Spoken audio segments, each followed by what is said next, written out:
নমস্কার। আমি যেভাবে প্রতিদিন রান্না করে তোমাদের দেখাই সেভাবেও আজকেও আমি রান্না করে দেখাবো। তো দেখো, এটা হলো মসুরির ডাল, দেখতে পেয়েছো? এই মসুরির ডালটাকে আমি 3-4 বার ধোয়া হবে। তবে একটা 3-4 বার আমি ধুয়ে নেবো। তো এখানে 3-4 বার ধোয়া গেছে। 50 গ্রাম মসুরির ডাল আছে। তো এখানে পেঁয়াজ কুচি, লঙ্কা কুচি, স্বাদ মতো নুন আর হলুদ এর সঙ্গে আমি মিশিয়ে দেওয়া হলো।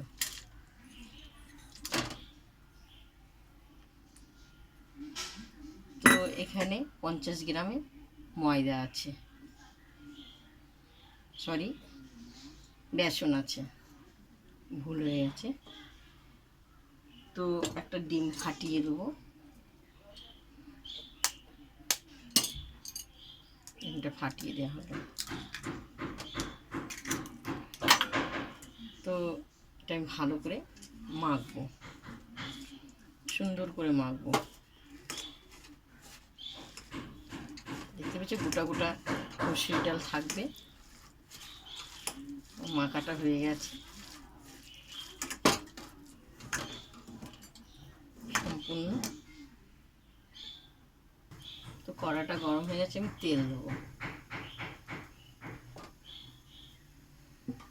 সাইডে আমাদের নতুন বাড়ি তৈরি হচ্ছে, তো মিস্ত্রিরা একটুখানি টুকটুক করে আওয়াজ করছে, কিছু মনে করো না। তো এটা আমার পকোড়া হবে, মসুরি ডালের পকোড়া। খুব সুন্দর লাগবে খেতে।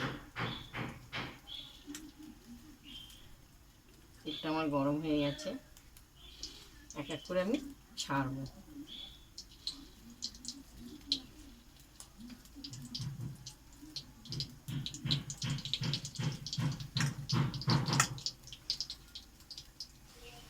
তো দেখো, তো ভাজা হয়ে গেছে। এইগুলো হলে আমার হয়ে যাবে।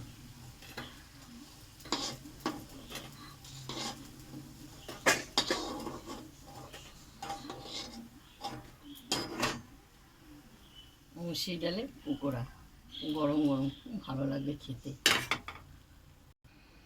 তো এখানে আমরা কচি কচি আমরা নতুন উঠেছে, আমরা দিয়ে টক ডাল করেছি।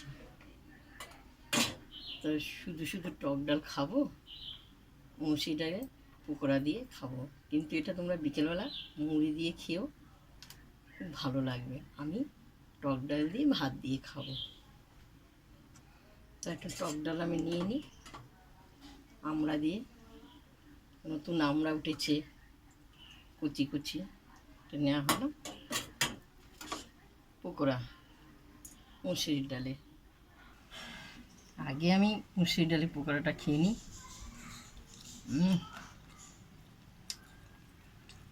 মুচমুচে হয়েছে।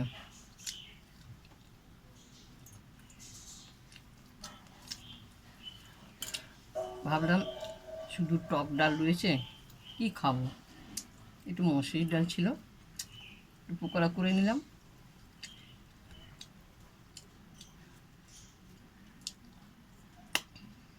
খুব সুন্দর।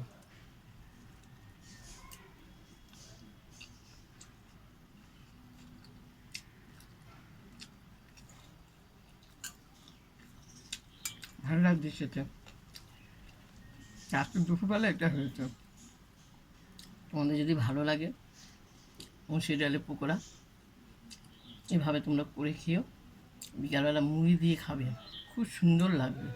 আমি ভাত দিয়ে খাচ্ছি, তো আমি কটা রেখে দেবো, বিকেলে খাবো।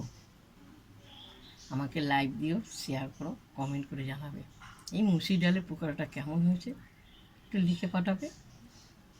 টাটা।